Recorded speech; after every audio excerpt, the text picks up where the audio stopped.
So again, we know all about what happened with Amazon labor this week when we're so proud of our brother Chris Smalls and so happy for him and for all of the Amazon workers.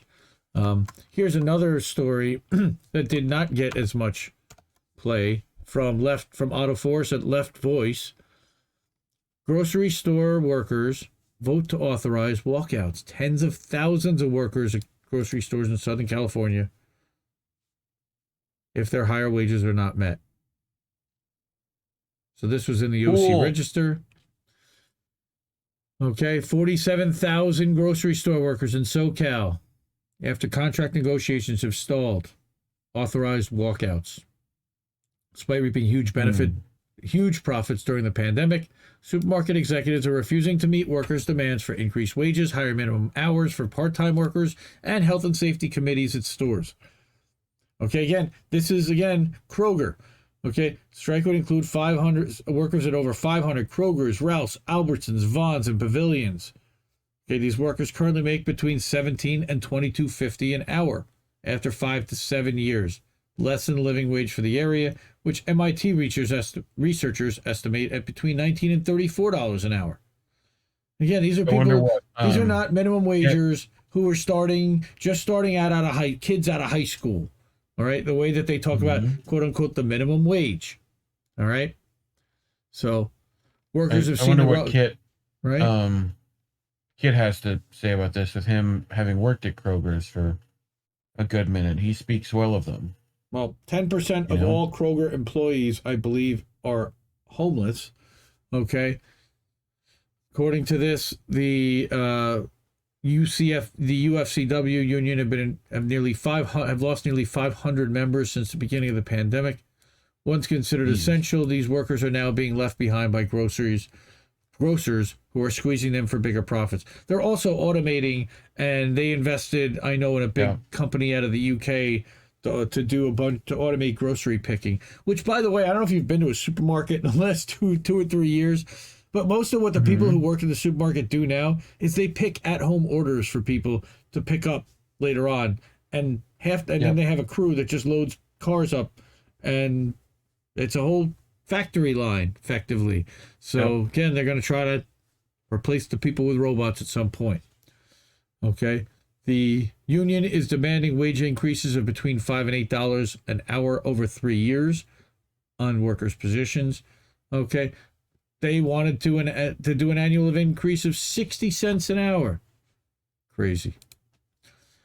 E. Heller says Kroger Albertsons owns Jewel Osco in the Chicago area, a.k.a. The Jewels. Okay.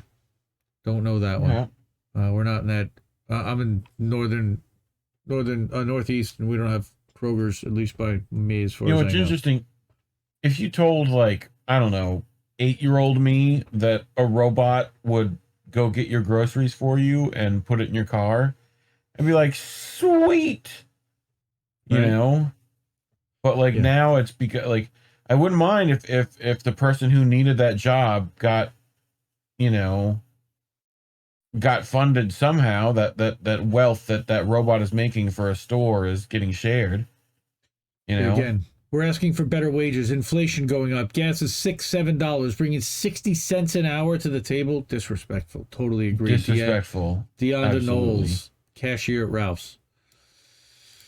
And that she said that in the to NBC Los Angeles. Supermarkets have used union busting and intimidation tactics, leading workers to file claims with the NLRB. Executives have also claimed that these wage increases would force them to raise prices, harming consumers. Okay. Consumers would face $400 more in monthly grocery bills. Come on. How about cutting your corporate profit percentage a little bit? Corporations are like Kroger are attempting to pass the cost of inflation onto consumers while their profits are skyrocketing. Yeah, see? $4.3 billion, nearly doubling their profits between 2019 and 2021. Disgraceful. Okay. While calling their workers essential, CEO Rodney McMullen's compensation that year in 2020, $22 million. And frontline workers got their $2 an hour hazard pay cut. He didn't see his $22 million salary cut. He probably got bonuses on top of it and then got a raise the next year. because they're turning out massive profits, $4.3 billion in profit. Yeah, they're gonna reward their CEO for that. Shareholders like that. Okay, but they could have chosen to pay their workers a living wage with that money, but instead they chose to fill their bosses' coffers. And that 4.3 billion, also, again, that's profit. That's after cost of goods. That's factoring in all the increased prices. So I don't want to hear about inflation. I don't want to hear about supply chains. I don't want to hear about that nonsense. That's not what this is about. That's just straight corporate greed and profit for the wealthiest 1% that has more than they already need. Okay? The UFCW strike authorization comes amid increasing unionization efforts across the country, most notably Starbucks. We covered Starbucks last week, and the Seattle store that just voted 9-0 to unionize.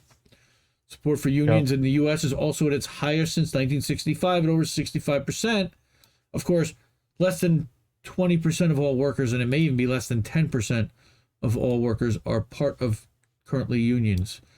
Comes again after Striketober, Minneapolis, Sacramento teacher strikes, and the many strikes that we've covered, from Nabisco to Frito-Lay to bus drivers to truckers to you name it. And we stand again in solidarity with all of these workers to fight for a living wage, to fight for working conditions, to fight for dignity and human treatment from millionaire bosses that are absolutely profiting and sitting back and living fat off the work and the backbreaking work of these people. I mean, we have a local supermarket, and I see a couple of these workers every day, and I offer to actually stop and pick them up in the car and give them a ride, because they're walking like a mile to 2 miles from a bus stop to the supermarket, back and forth. Yeah. And that walk in itself, in all kinds of weather, is 45 minutes to an hour each way. I mean, a lot of life today is about time. All right. And a lot of the convenience of time and the mobility that you gain with time, the time that you gain with mobility. Sorry, backwards. So it's a little high. It's the bong father of all, of course.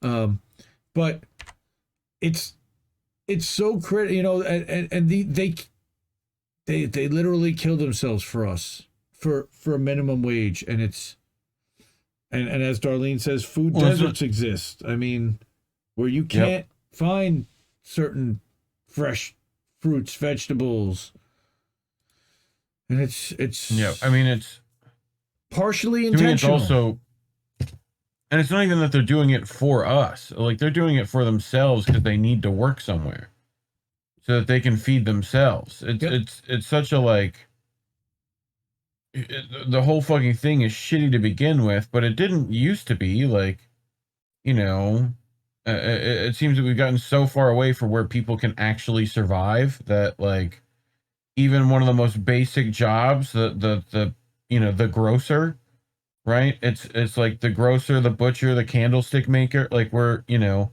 the baker, like those are things that of society.